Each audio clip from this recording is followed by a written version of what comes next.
Ka Sorkar kala Thoh siya ka KSU Students Union, ban jingïakren halor ki mat jing dawa ban nakaliang umenjirang ba ukon rat ke sangma ula ketu ban wan siya ka jingïakren.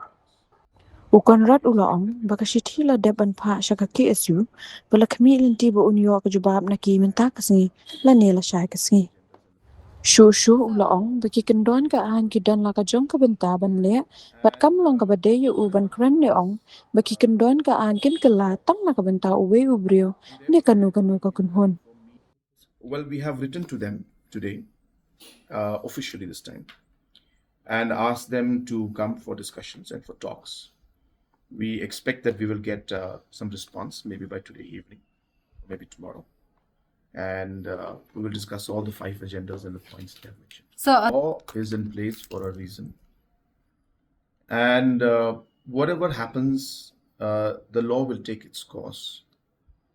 And therefore, it will be incorrect for me or anybody to simply come in and say that the rules and the laws will change because it's one organization or different organization or one individual.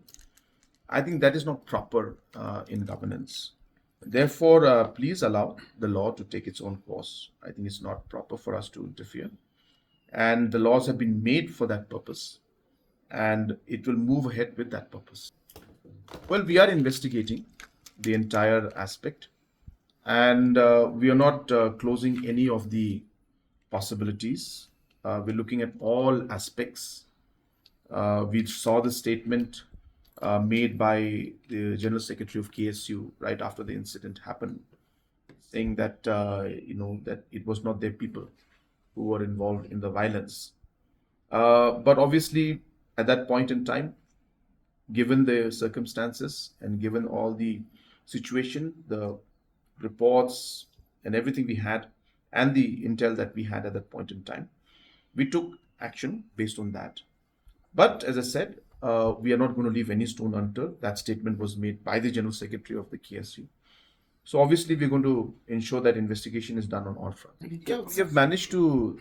Situation has been brought under control in kind of a limited period of time. A lot of discussions took place in the front, behind, and communication was being done. So the idea is to resolve the issues. I think that is what is the primary objective that we have in front. We will definitely examine the points that have been placed by the Honorable LO, and we'll see after examining how we should move forward in that. But we'll examine it.